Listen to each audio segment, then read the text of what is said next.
என்னடா இவன் ஒரு இதுக்கு ஒரு இது போடுதானே, ஃபிஷ்ஷை பற்றி போட போகிறான் அப்படின்லாம் பார்க்காதீங்க. நான் எல்லாத்தையும் போடுவேன். ஏன்னா நான் ஒரு யூடியூபர்.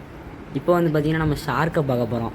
ஷார்க்கு வந்து பார்த்திங்கன்னா லவடக்கா கோபால் எப்போ குதிப்பானே சொல்ல முடியாது. இப்படி காமிச்சிட்டு இருக்க போது வெளியே குதிச்சாலும் குதிச்சிடும். அடுத்து நம்ம கப்பி ஃப்ரைஸ்க்கு போவோம். அது வந்து பார்த்திங்கன்னா க்ளீன் பண்ணி 1 மாதம் ஆகுது. அந்த 3 டேங்க் இருக்குது. அந்த கழுவி 3 மாதம் கிட்ட ஆக போகுது. அதுலேயும் அந்த டேங்கு தான், ஷார்க்கு டேங்க் தான் 3 மாதம் ஆகுது கைஸ். நான் என்ன பண்ணேன், ஒரு வழியாக கழுவிடலான்னு பார்த்தேன். இவர் யாருன்னு பார்க்காதீங்க, இவர் வந்து பார்த்தீங்கன்னா ஆர்சிபி ஃபேனு. டிஷர்ட் போட்டு கெத்தாக நிற்காரு பார்த்தீங்களா, நெத்தியில் பணம் வச்சுட்டு நிற்காரு. ஆர்சிபி ஃபேனில் அப்படி தான் இருப்பார். நீங்கள் யார் ஃபேன்னு கமெண்டில் சொல்லுங்கள். நேற்று நடந்த எலெக்ஷனில் டிவிக்கே ஓட்டு போட்டிருந்தீங்கன்னா சப்ஸ்கிரைப் பண்ணுங்கள். இந்த இதில் பார்த்தீங்கன்னா நத்தை இருக்குது. 40 ரூபாய்க்கு வாங்கினேன், ஒன்று செத்துட்டு ஸ்பாட் அவுட். அது நேச்சுரல் பான் செட்டப். இப்போ வந்து பார்த்திங்கன்னா இதுக்குள்ளே ஒரு டெட்ராவோ எந்த மீன் இருக்குன்னே தெரியல. பார்க்க கொஞ்சம் டிஃப்ரெண்ட்டாக இருக்குது. அது என்ன மீன் தெரிஞ்சால் கமெண்ட் பண்ணுங்கள். எனக்கு அது சத்தியமாக என்னென்னு தெரில. அடுத்து நம்ம வந்து பார்த்திங்கன்னா நம்ம கப்பியோட பேரண்ட் ஸ்டாக்கை பார்க்கோம். என்கிட்ட ஒரு 200 ஃப்ரைஸ் 200 கப்பி கிட்ட நின்றுச்சு. எல்லாமே ஹோல்சேலில் விற்றுட்டு 1000 ரூபாய்க்குன்னு சொல்லிட்டு. சரி நம்ம நண்பன் தான் கேட்க நானும் கொடுத்துட்டேன். இப்போ என்கிட்ட எவ்வளோ கம்மியாக இருக்குது நீங்களே பாருங்களேன். இது எப்படியா ப்ரீட் பண்ணி மட்டும் குட்டியை மட்டும் எடுக்கணும் பார்ப்போம் தான் எனக்கு மனசு கேட்கும்.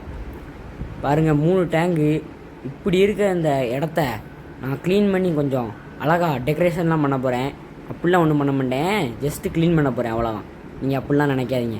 இப்போ வந்து பார்த்திங்கன்னா ஒரு வழியாக கஷ்டப்பட்டு நஷ்டப்பட்டு துன்பப்பட்டு நம்ம கப்பீஸ் எல்லாத்தையும் பிடிச்சாச்சிங்க.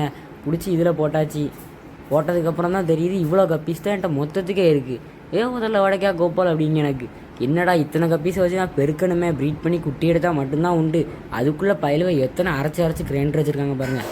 கப்பிட்டாங்க க்ளீன் பண்ண போது எனக்கு ஒரு குட்டி தெரிஞ்சுது பாருங்களேன். சோத்த ஃபிஷ். ஐயோ நசிக்கிட்டேனே நினைங்க. இதை பார்த்திங்கன்னா 3 கேனையும் கழுவி கவுத்தியாச்சு. இப்படி க்ளீன் பண்ணிகிட்டு இருக்க போது எங்கள் வீட்டுக்கு ஒரு அலையா விருந்தாளி வந்துட்டாங்க. யார் நீன்னு அவன்கிட்ட போய் கேட்டால் நான் மிஸ்டர் தவக்கலை அப்படிங்காரு. தவக்கலை சும்மா இவனை பார்க்க எனக்கு டெரராக இருக்குங்க, எப்படி முழிக்காமல் பாருங்கள். அலிகேட்டர் ஊற்றி கொடுத்துடலாமான்னு தான் பார்த்தேன். ஆமாம் சொல்ல மறந்துட்டேன்.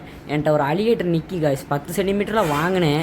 இப்போ அது வந்து பார்த்திங்கன்னா 13 சென்டிமீட்டர் ஆகிட்டு ஜஸ்ட் 17 டேஸில். It's really grows fast. அதை நீங்கள் யாரும் வாங்கி வளர்க்கணுன்னா பெரிய பாண்டு செட்டப் இருந்தால் மட்டும்தான் முடியும். நான் அதை அடுத்த வீடியோவில் கண்டிப்பாக அப்லோட் பண்ணுவேன். இப்போ இந்த வீடியோ பார்த்தீங்கன்னா ஃபிஷ் லவர்ஸ் யாராவது இருந்தீங்கன்னா எனக்கு சப்போர்ட் பண்ணுங்கள். நான் ஒரு நியூ யூடியூபர், எனக்கு உங்கள் அப்ரோல் எல்லாமே தேவைப்படுது. இப்போ பாருங்களேன், இப்போ அதுக்கு நம்ம வாட்டர் ட்ரீட்மெண்ட் தான் கொடுக்க போகிறோம். வடிவேல் படத்தில் வர மாதிரி வாட்டர் ட்ரீட்மெண்ட் தான் இதுக்கு. தவக்கில் குளிக்கா வடிவேல் மாதிரி அடி வாங்கதான்னு பார்ப்போமா? ஸ்டார்ட் பண்ணுங்கூடா வாட்டர் பஞ்சன்ஸ். இது பார்க்க உங்களுக்கு வேறு மாதிரி தான் தெரியும்.